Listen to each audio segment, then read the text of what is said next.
14 июня, пятница.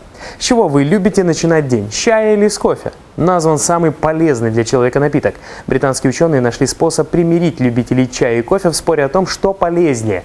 Исследователи изучили состав листьев кофе и пришли к неожиданному выводу. Оказывается, чай, заваренный из листьев кофейного дерева, является самым полезным для здоровья. Чай, сделанный из кофе, не такой горький на вкус, как обычный чай, и не такой крепкий, как кофе. Кроме того, в этом напитке много антиоксидантов. Кофейный чай пьют сегодня в Эфиопии, Южном Судане и Индонезии, однако попытки перевести его в Англию не увенчались успехом, потому что напиток обладает специфическим вкусом, свидетельствуют ученые. Доброе утро! Меня зовут Денис Липкин. Утренний эспрессо расскажет о том, что происходит с нами и вокруг нас.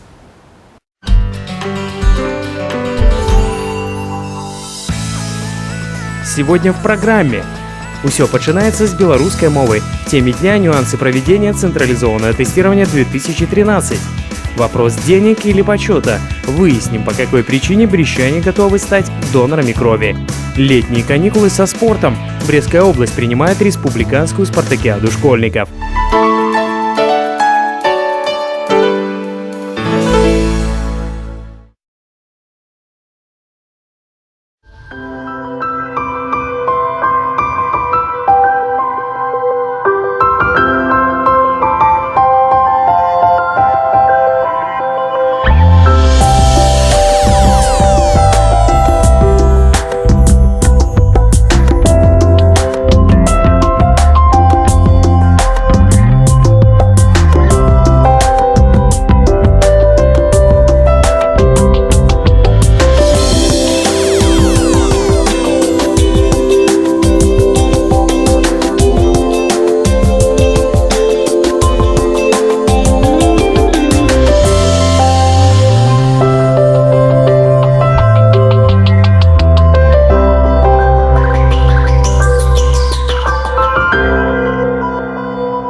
А еще сегодня Всемирный день донора крови. По данным ВОЗ, ежесекундно на нашей планете у людей любого возраста и происхождения возникает потребность в переливании крови по жизненным показателям. Сейчас в Беларуси проходит неделя, посвященная пропаганде донорства, а накануне Всемирного дня министр здравоохранения выступил с инициативой за безвозмездное донорство. Как к этому относятся брестчане? Корреспонденты «Утреннего эспрессо» узнали их мнение. Если речь идет о том, чтобы помочь людям, то это, в моем понимании, почетно.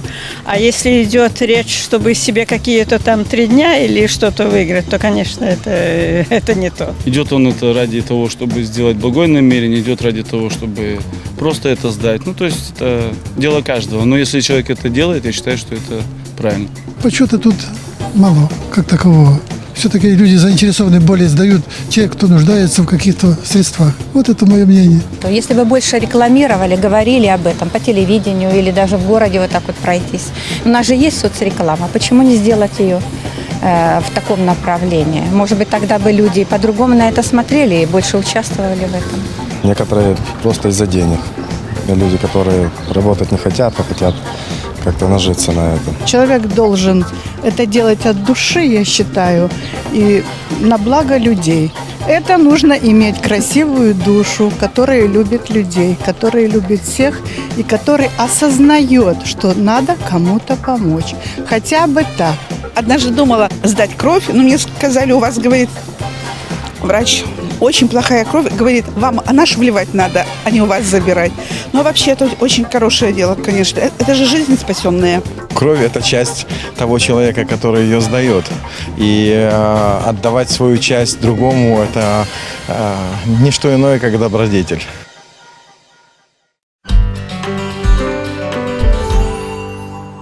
Продолжим об интересном. Документальный фильм Сергея Лазницы «Уроженца Барановичи. Письмо» вошел в номинацию на приз Европейской киноакадемии. Церемония названия «Лучший короткометражный фильм 2013» пройдет в начале декабря. «Письмо» – рассказ о психиатрическом учреждении, в котором проводят свою жизнь бессознательные заключенные. В этом году фильм уже признавался лучшим за лучшую режиссуру короткого метра на Краковском международном кинофестивале. О каких еще событиях пишет сегодняшняя пресса? Далее в обзоре региональных газет. Не так давно на Пружанщине в третий раз прошел областной праздник «Ружанская брама». Его изюминкой стали работы областного пленэра резчиков монументальной скульптуры. Наблюдая за программой праздника в древних стенах Ружанского дворцового комплекса Сапегов, журналист «Народной трибуны» размышляет над вопросами о месте и роли культуры в обществе. Оригинальное ноу-хау, которое не имеет аналогов в мире, придумали и внедрили в жизнь в одной брестской фирме «Такси». Если же вы хотите узнать, что кроется за этим нововведением, читайте «Народную трибуну». 14 июня начинается централизованное тестирование. Накануне в Комитете госконтроля Брестской области прошло совещание для членов комиссии по проведению экзаменов. О том, какие предметы стали самыми популярными у брестских выпускников, расскажет Вечерка. Ходят слухи, что скоро неприватизированные квартиры получат статус арендного жилья, и плата за пользование ими резко возрастет. Что на самом деле надо знать будущим собственникам жилья, читайте в свежем номере «Вечернего Бреста». Накануне профессионального праздника корреспондент Новин-Полесья встретился с Татьяной Гмир, которая работает в медицине уже больше 30 лет. О любимой работе, дружной семье и увлечениях героини материала читайте в свежем номере районной газеты Столинского района. По традиции завершения учебного года педагоги Лунинецкого района собрались на очередной туристический слет. Кроме привычных спортивных испытаний, новым видом стало фигурное вождение велосипеда, пишут лунинецкие новины. О чем прочитать, узнайте из обзора прессы утреннего «Эспрессо». Выпускные баллы позади, а впереди вступительная кампания. Всего в пунктах проведения централизованного тестирования в Брестской области выдано 58,5 тысяч пропусков для прохождения испытаний. В предпочтениях абитуриентов наблюдается традиционный расклад – математика, русский и белорусский языки. С последнего сегодня и начинается вступительная кампания 2013. О ходе ее проведения поговорим с гостем в студии Владимиром Морозом, директором Брестского регионального центра тестирования. Доброе утро, Владимир Валентинович. Ну вот сейчас собираются абитуриенты, наверняка с родителями, смотрят наш эфир. Вот несколько рекомендаций, наставлений, чтобы не забыть те вещи, которые необходимы для прохождения ЦТ. Ну, чтобы не забыть те вещи, которые необходимы, наверное, прежде всего, может быть, перестать волноваться, потому что зачастую родители больше волнуются, нежели дети. Но, тем не менее, первый предмет, который должен быть у абитуриента, это документ, удостоверяющий личность, то есть паспорт. Паспорт – это либо вид на жительство, соответственно, так скажем, есть у нас паспорта и зарубежных ребят, так скажем, да, то есть это Казахстан, это Россия, вот тоже обязательно паспорт и, соответственно, пропуск, который получили во время регистрации. Обязательно посмотреть на пропуск и предмет, который будут задавать. То есть сегодня, соответственно, белорусский язык, то есть надо пропуск взять на белорусский. С волнением можно забыть и такое? Да, может и такое. То есть может иногда приходят, так скажем, берут пропуск не на тот предмет, который проходит сегодня. Естественно, необходимо посмотреть, где этот предмет будет. То есть, соответственно, на пропуске написано, в каком пункте тестирования человек проходит этот тест. Сегодня начинают работу все ли пункты пропуска Брестской области? И сколько их? Сегодня у нас, так скажем, на сегодняшний день 7 пунктов, соответственно, проведения ЦТ. В Бресте у нас, соответственно, так скажем, белорусский язык не проводит колледж политехнический. То есть, соответственно, в Бресте абитуриенты идут в технический университет и университет имени Пушкина. В Пинске это Полесский университет и индустриально-педагогический колледж. Там проводятся все языки, соответственно, все предметы в каждом из вот этих пунктов. И в Барановичах также, в общем-то, проводится этот же белорусский язык. И, соответственно, в общем-то, абитуриенты должны быть готовы к тому, чтобы, ну, так скажем, удачно сдать этот предмет. Естественно, еще хочу напомнить о том, что бланки ответов заполняются черной гелевой ручкой, только черной гелевой ручкой. Соответственно, лучше их взять две, чтобы была вторая запасная, поскольку, естественно, погода благоприятствует и, соответственно, тепло на улице. Часто эти ручки текут, чтобы не получилось так, что испортился бланк ответов. Бланки ответов не меняются. То есть, соответственно, если абитуриент его испортил, еще раз повторюсь, бланк не меняется. А какие еще элементарные ошибки допускают абитуриенты? Что в итоге влияет на результат централизованного тестирования? Ну, в принципе, как бы, так скажем, опять же, где-то пошли не в тот корпус, теряют время. То есть в 11:00 корпуса все закрываются. Естественно, абитуриента не допускают к прохождению ЦТ. На всякий случай, если вдруг такая ситуация случилась у вас, как говорится, да, то есть, ну, например, по уважительной причине вы пропускаете вот этот день, то есть, ну, пусть это будет белорусский, русский и так далее, так скажем, да, то есть один предмет можно пересдать в Минске в резервный день. Это будет 4 июля. Но при этом обязательно при себе иметь документ, оправдывающий ваше опоздание. То есть сломался автобус, сломалась машина, заболел, не дай бог. То есть какие-то, может быть, неприятные еще вещи могут быть, так скажем, да, и так далее. То есть должен быть документ, оправдывающий то, что человек опоздал, не прошел ЦТ. Вот. Но опять же, так скажем, зачастую берут просто-напросто ручки обычной шариковой. Начинается волнение и так далее у абитуриента, которому, естественно, ни к чему, к тому, чтобы где купить эту ручку и так далее. То есть в пунктах прохождения ЦТ будут организованы, так скажем, киоски, где можно будет приобрести эту черную гелевую ручку. Организаторы тоже уже с опытом. Да. То есть организаторы, соответственно, ну как сказать, у организаторов нельзя будет эту ручку одолжить, потому что в аудиториях организаторы, им запрещено иметь черную гелевую ручку, так же, как и, соответственно, мобильный телефон. Также это будет касаться и наших абитуриентов. То есть пронос использования мобильного телефона карается тем, что абитуриент удаляется с ЦТ и без возможности пересдачи уже в этом году, то есть только на следующий год.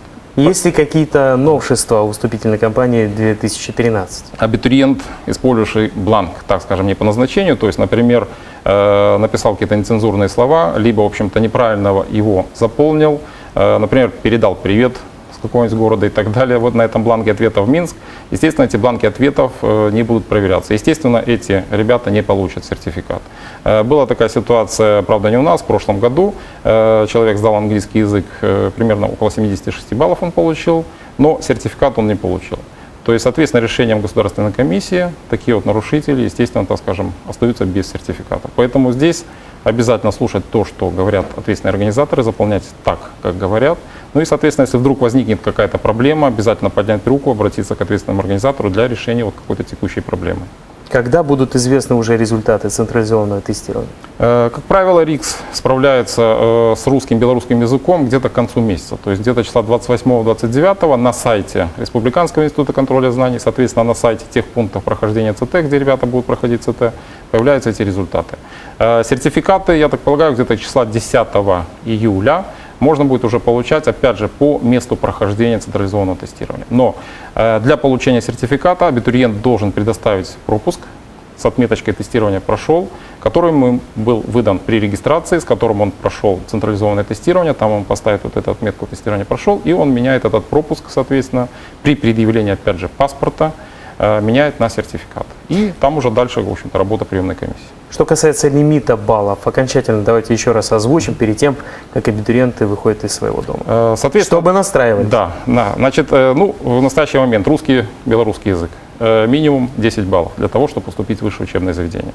Соответственно, математика, физика, химия, биология 15 баллов. И все остальные предметы 20 баллов. То есть, в принципе, так скажем, набираете больше 10 баллов, то есть 10, 11 и так далее, вы проходите, так скажем, на участие в конкурсе для поступления в высшее учебное заведение.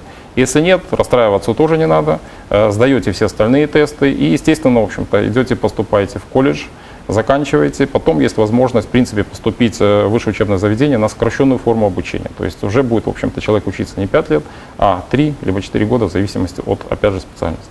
Но осталось пожелать всем абитуриентам, которые сейчас нас смотрят, и их родителям ни пуха, ни пера. Ни пуха, ни пера. Да, спасибо удачи. большое, что нашли время и в своем плотном графике, и пришли к нам в гости. Всего доброго. Спасибо вам. Спасибо.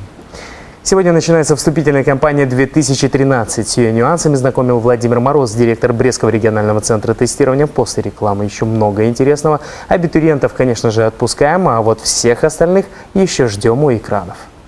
Сегодня в Лейпциге начинается международный музыкальный фестиваль и самый престижный в Германии фестиваль, посвященный творчеству великого немецкого композитора Иоганна Себастьяна Баха. Сюда съезжаются многие известные музыканты и меломаны вечной музыки со всего мира. Лейпциг связан не только с именем Баха. Здесь в разное время жили Мендельсон, Шуман, Шиллер. Но именно здесь, в церкви Святого Фомы, Бах более 20 лет играл на органе и руководил хором мальчиков. И здесь же, перед входом в церковь, стоит памятник Баху, а при алтаре этой церкви он и похоронен. О чем еще стоит знать, когда на календаре 14 июня? Смотрите далее. –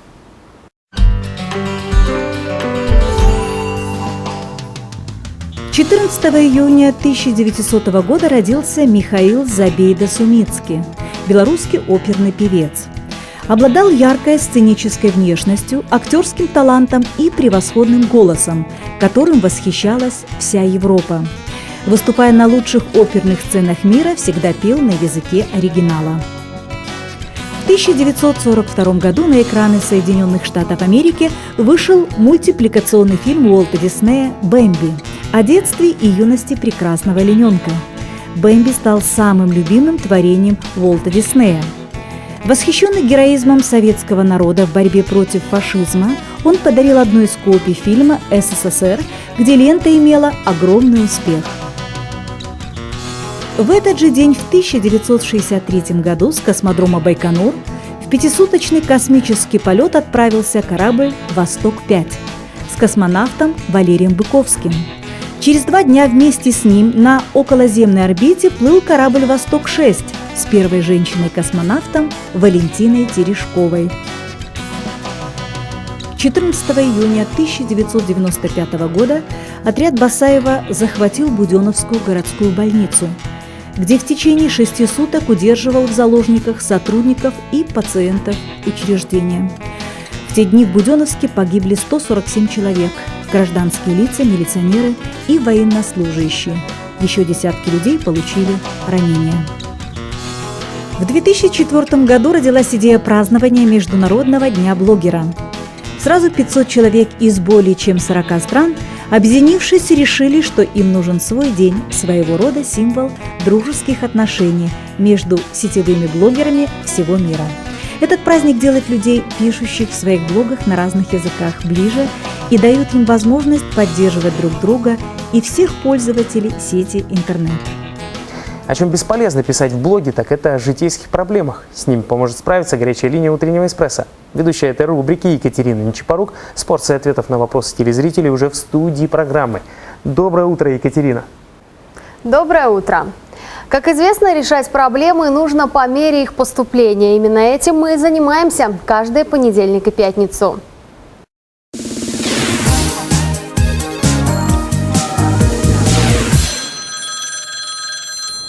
В августе Карина с 5-летней дочкой хочет ехать отдыхать на море. С мужем женщина в разводе. Ее интересует, нужно ли какое-нибудь разрешение от отца на выезд дочки за границу. Вы спокойно можете ехать отдыхать, ведь если ребенок выезжает за границу с одним из родителей, наличие согласия второго родителя не требуется. Зинаида сходила в кафе на презентацию постельного белья и верблюжьих одеял. Выслушав все доводы продавцов, женщина решилась на покупку, которую оформила в рассрочку, так как стоимость одеяла и наматрасника превысила $1000. Придя домой, женщина посоветовалась с родными и просмотрела цены на подобный товар в интернете.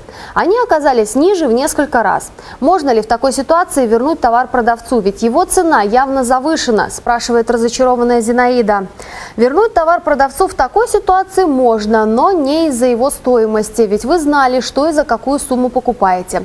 В соответствии со статьей 28 Закона о защите прав потребителей, потребитель вправе в течение 14 дней с момента передачи ему непродовольственного товара, если более длительный срок не объявлен продавцом в месте приобретения или иных местах, объявленных продавцом, возвратить товар надлежащего качества.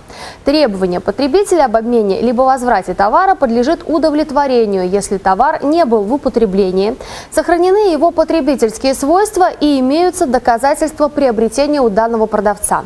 Но учтите, что одеяло в такой ситуации вернуть можно точно, а вот наматрасник может быть признан бельевым трикотажным изделием, которые не подлежат возврату. Это была горячая линия утреннего эспрессо. Мы продолжаем искать ответы на ваши вопросы. Удачного вам рабочего дня и до встречи!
Вы смотрите «Утренний эспрессо». В школах Брестской области в нынешнем году будет обновлен 71 компьютерный класс.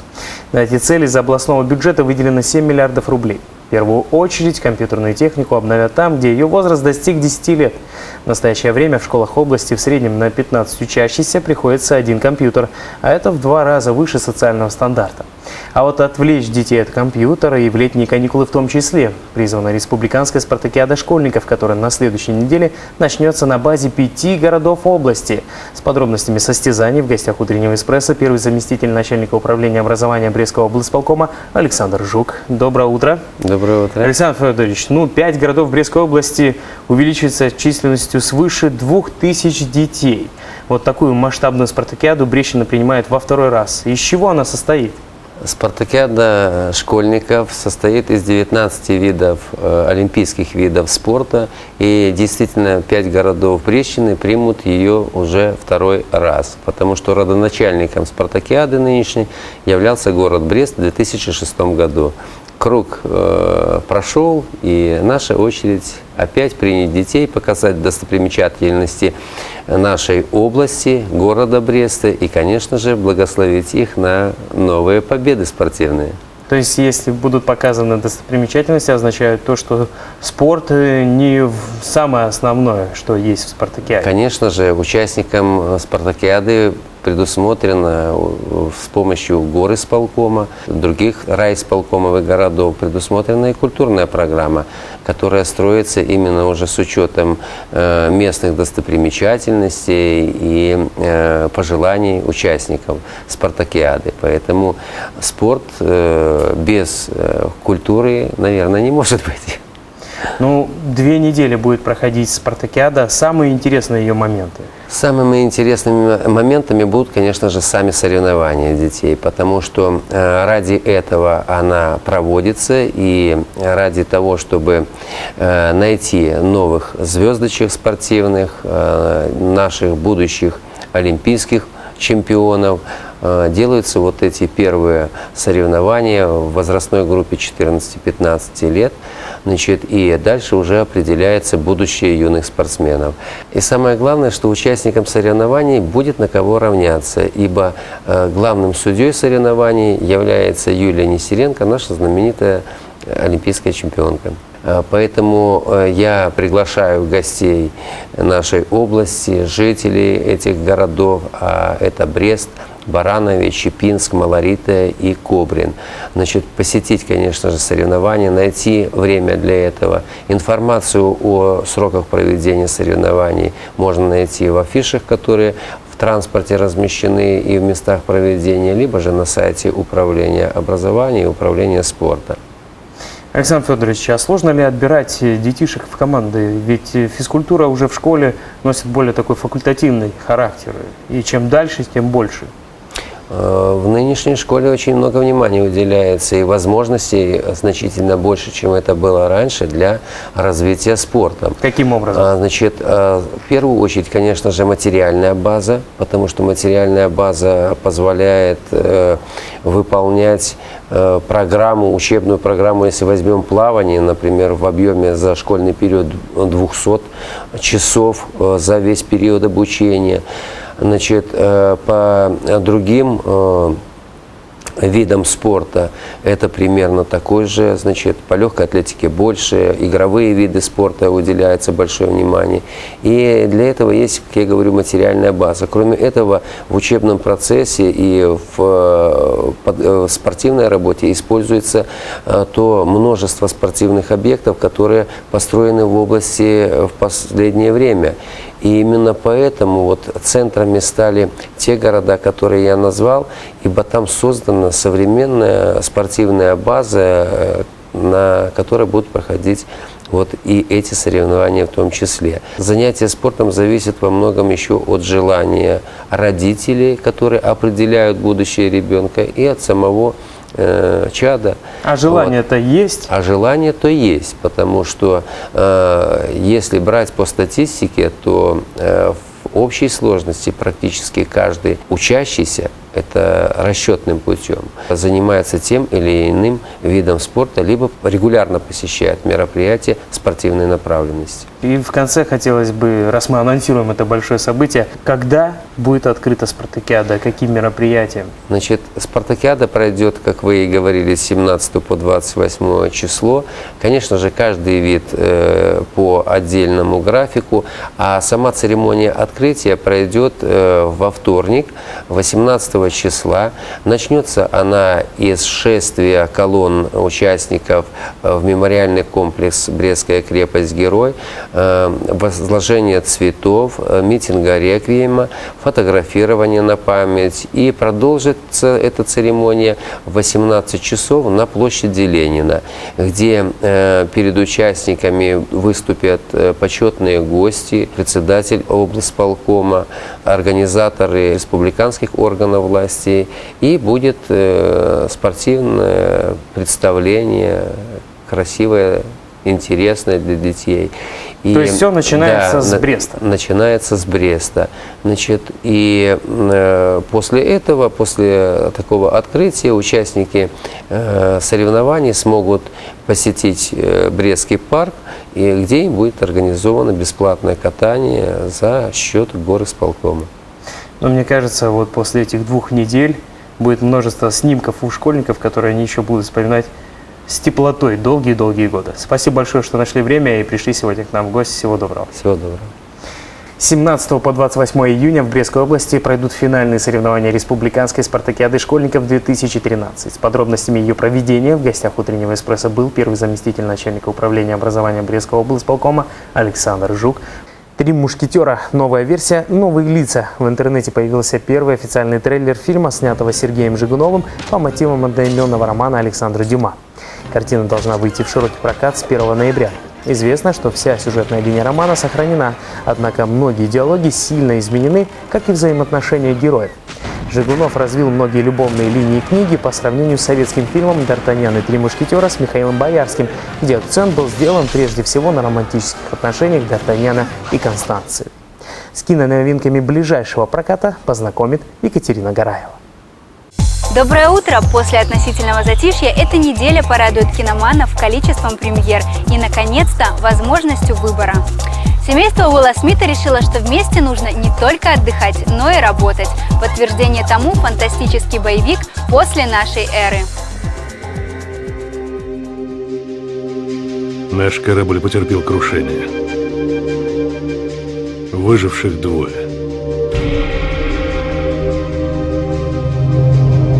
Сынок, это не тренировка.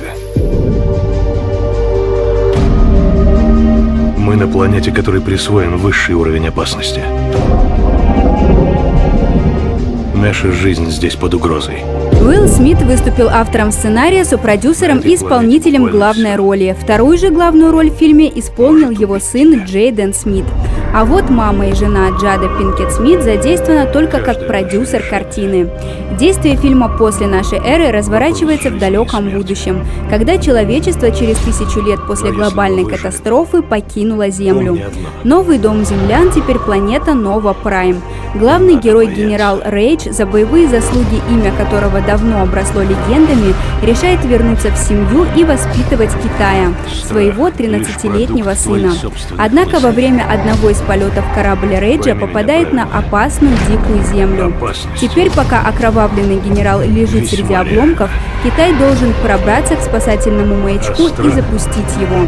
Однако путь через дикий земной ландшафт может быть не по силам подростку, который до этого с опасностями не сталкивался. Раньше Китай мечтал стать таким же солдатом, как и его отец. Ну что ж, теперь у маленького героя есть такой шанс. Это земля.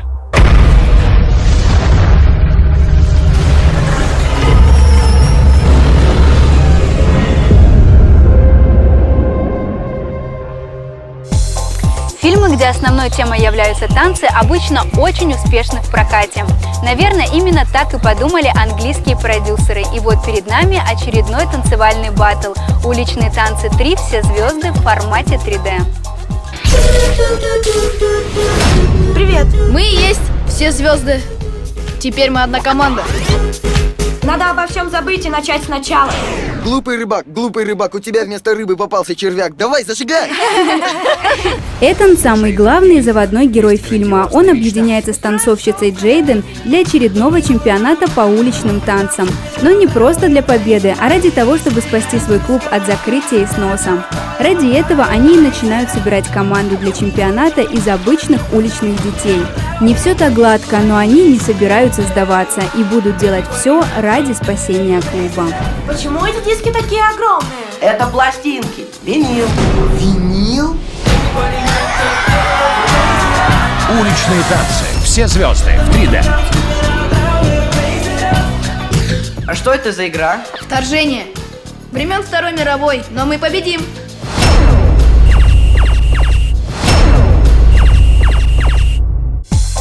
Еще одна популярная тема в киноиндустрии – легендарные личности. Не так давно прошел фильм «Легенда номер 17» о Валерии Харламове. И вот вслед за ним выходит фильм о личности поистине космического масштаба – Гагарин – первый в космосе. Но летает-то он хорошо. Смело, уверенно. Давайте знакомиться. Старший лейтенант Гагарин Юрий Алексеевич, 34-го. Товарищи офицеры, все вы зачислены в отряд по подготовке космических пилотов. Товарищ, нам предстоит серьезнейшее испытание. Такого еще не было на планете Земля. Я сделаю все. Железно все. Фильм посвящен первым шагам человечества на пути освоения космоса и непосредственно судьбе первого космонавта Юрия Гагарина. Основной лейтмотив – борьба за право быть первым. Соревнования в первом отряде космонавтов, конкуренция технологий в ракетостроении и противостояние сверхдержав – СССР и США. В первый отряд космонавтов отбирали из 3000 летчиков-истребителей по всей стране. В легендарную двадцатку попали лучшие из лучших. Кто из них полетит первым, не знал никто. Ведь на этом пути пришлось бороться не только с земным притяжением. Ты хоть понимаешь, какого масштаба события? Межпланетарно. Тысячи будут летать, но запомнят первого. Ты хочешь сказать, что я не первый? Мы здесь все первые. Что вы? Только береги себя, пожалуйста. Небо ошибок не прощает. Представьте, что ваш сын в ракете. Я бы не послал. А я послал. Братцы! Поехали!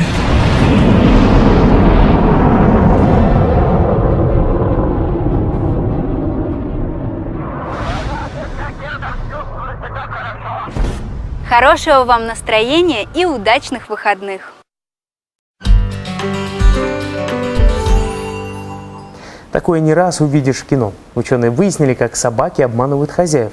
Новое исследование обнаружило странную закономерность. Домашние питомцы склонны воровать еду, когда они уверены, что хозяева этого не видят. Это означает, что они способны понять работу человеческого зрения. Эксперимент проводился в помещениях при разных уровнях освещенности. Обнаружилось, что в темном помещении собаки таскали еду с большей вероятностью и быстрее по скорости, нежели в освещенной комнате. То есть выбирали момент, когда хозяин не мог их увидеть. После того, как вы приготовите блюдо по новому рецепту от шеф-повара программы, нужен глаз да глаз. Доброе утро. Наступил сезон отдыха на природе, и многие из нас берут с собой шашлык. Как правило, шашлык готовят мужчины. Так что, милые дамы, вы можете поспать, а мужчины присоединяйтесь. Сегодня я приготовлю шашлык по моему рецепту. С вами шеф-повар ресторана «Эрмитаж» Гринин Иван. Приступим. Для шашлыка я использую свиную шею. Также нам понадобится кориандр, молотая паприка, винный белый уксус, немного оливкового масла, соль и перец. Берем свиную шею, нарезаем ее довольно толстыми кусками. С детства меня отец учил нарезать шашлык крупно, поэтому я его нарежу сегодня крупно.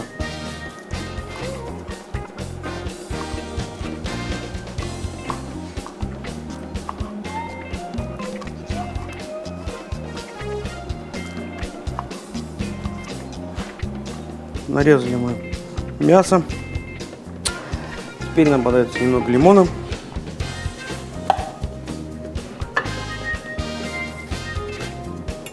Мы выдавливаем сок.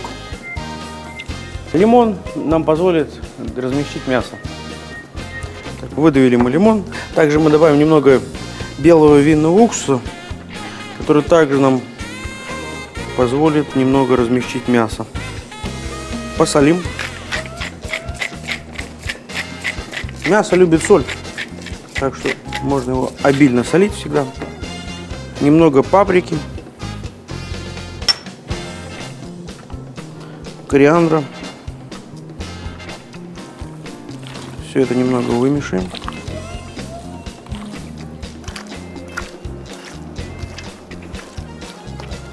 Теперь нам понадобится лук.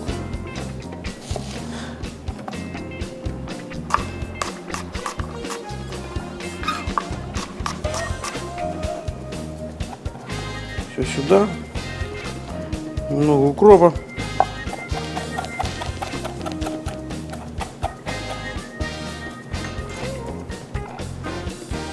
Еще перца и масло. Я использовал оливковое масло, но если у вас нет под рукой оливку, можно использовать обычное растительное рафинированное. И все тщательно перемешиваем. Можно даже немного подавить лук, чтобы он дал свой сок. Все мы утрамбовали. Наш шашлык должен постоять от 3 до 6 часов, чтобы полностью промариновался. Поэтому мы его убираем в холодильник и ждем 6 часов. И вот эти телевизионные чудеса. 6 часов уже прошли. У нас промариновался шашлык. Мы его сейчас перемешаем еще разок и будем насаживать на шампур. Также нам для этого понадобится баклажан и помидор. Помидор мы нарежем на 4 части. И баклажанчик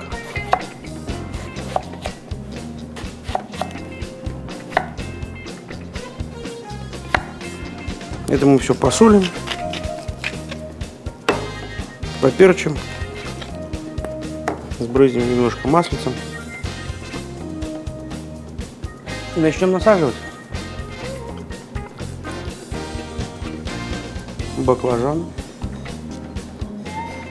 помидор, лучок, который мы замариновали, опять кусок мяса, баклажан, помидор, лучок, кусочек мяса.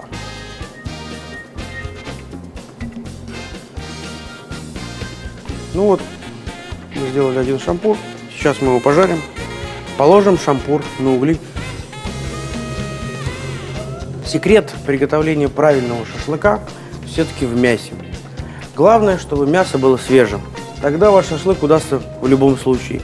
Пока готовится наш шашлык, мы украсим тарелку, чтобы шашлык выглядел более аппетитно. Для этого нам понадобится немного капусточки. Капусту я использую совойскую. Все мы ее порубим. И вот аккуратно выложим. Посолим. Сбрызнем маслом. Наш шашлык уже готов. Он полностью поджарился. Мы его снимаем с углей. И выкладываем наш шашлык на нашу подушку. Шашлык я оставил на шампуре. Так меня учил отец, что шашлык нужно есть всегда с шампура. С вами был шеф-повар ресторана «Эрмитаж» Гринин Иван. Приятного аппетита, удачного дня!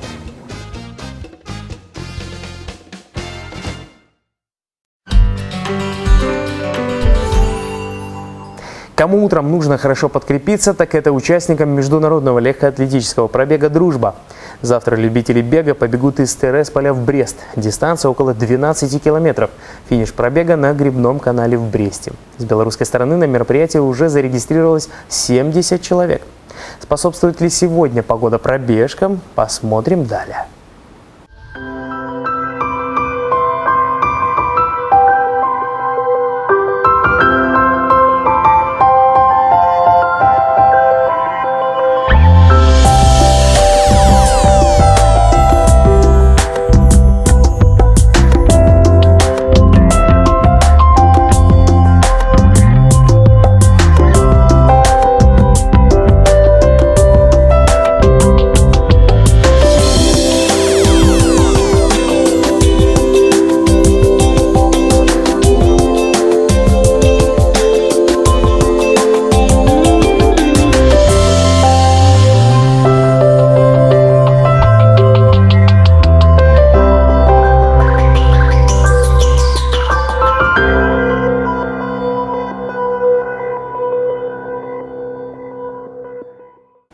И напоследок, не пропустите. Сегодня Беларусь впервые примет участие в танцевальном Евровидении. Нашу страну представляет 18-летняя танцовщица Яна Штангей. Она учится на 3-м курсе Белорусского хореографического колледжа. В 21:00 телеканал «Беларусь-1» начнет прямую трансляцию из Польши 15-го конкурса молодых танцоров Евровидения 2013. Болеем за наших! Меня зовут Денис Липкин. Удачной рабочей пятницы и отличных выходных!